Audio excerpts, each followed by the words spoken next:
I don't really give too many details to my immediate family, my wife and my kids. I don't want them, overly concerned about the conditions I'm going into, because what they see in there is far cry from how I perceive it as well. I'll admit that I do minimize it.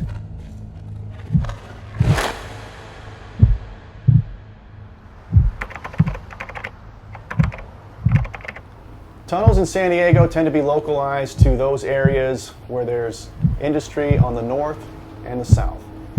And we've been doing this a while, so we see the patterns, we know where our hot spots are at, and we concentrate on those specifically. As it stands now, I believe we're at 212 nationwide that we've discovered since 1993. In San Diego, we're up to 72. 33 of those are sophisticated tunnels, like the one behind me right here, and the rest are either some rudimentary tunnels going under the fence back in the 90s, or a lot of them are just simply exploiting storm drains, stuff that we have to physically patrol on a routine basis to keep that mitigated as well. So it's a lot of little things in there, not as flashy as some of the stuff behind me would be, but the biggest issue right now is actually finding these tunnels.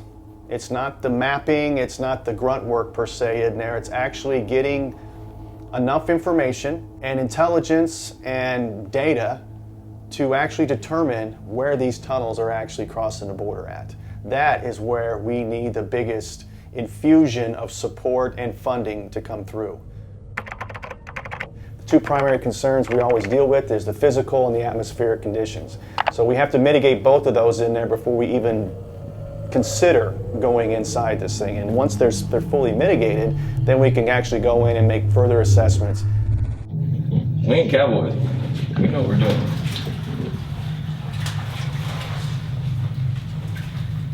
When we go into one of these structures and we consider it's something that's normal day at the office, essentially.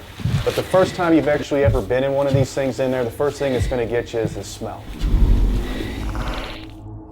100% humidity and about 90 degrees.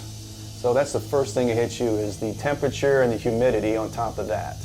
You instantly start perspiring and you're essentially soaking wet by the time you get out of there. We're used to being uncomfortable. You're not necessarily deprived of oxygen, but we don't have the full complement as you would have up on the surface. Crawling on hands and knees for, essentially a mile back and forth in there, you don't really prepare for that. I don't really know if there's an exercise to really do, but you start using muscles that you never thought existed, and you start feeling it the next few days afterwards, that is for sure.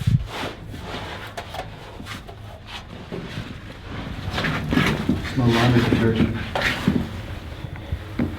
Are you? Probably.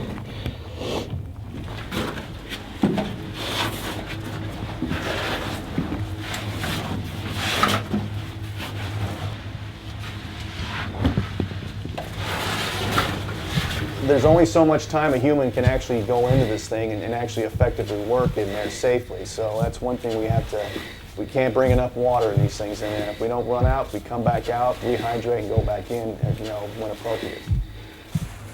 Could somebody do this job if they were claustrophobic? Emphatically, no. Your calling is elsewhere if that's a problem. You should not be on the tunnel team if you have any remote effect of claustrophobia. How often do you worry that a tunnel might collapse on you? All the time. We try to avoid at all costs going into a tunnel that has a single point of exit. To the layperson in there, they're going to see shoring in there, they see lumber, they automatically assume that the thing is structurally sound. It's anything but.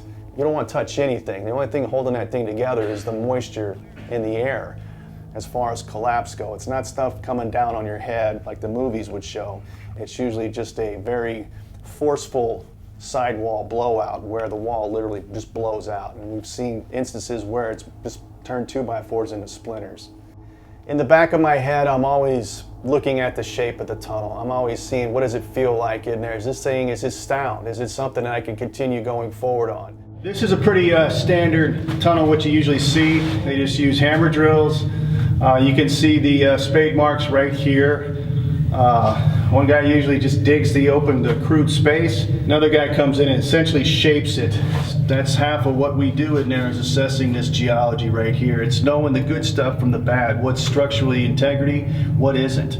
The water part in there, am I going to get my phone wet again? Yeah, About 18 inch, but when you're in a 3 foot tall spot, 18 inch of water is pretty significant. When we were mapping, for me to get a good shot with the laser rangefinder, I had to sit down in the middle of the tunnel around it, and the water was up to my chest as I'm sitting. So just the top half of my body sticking out of the water during that point.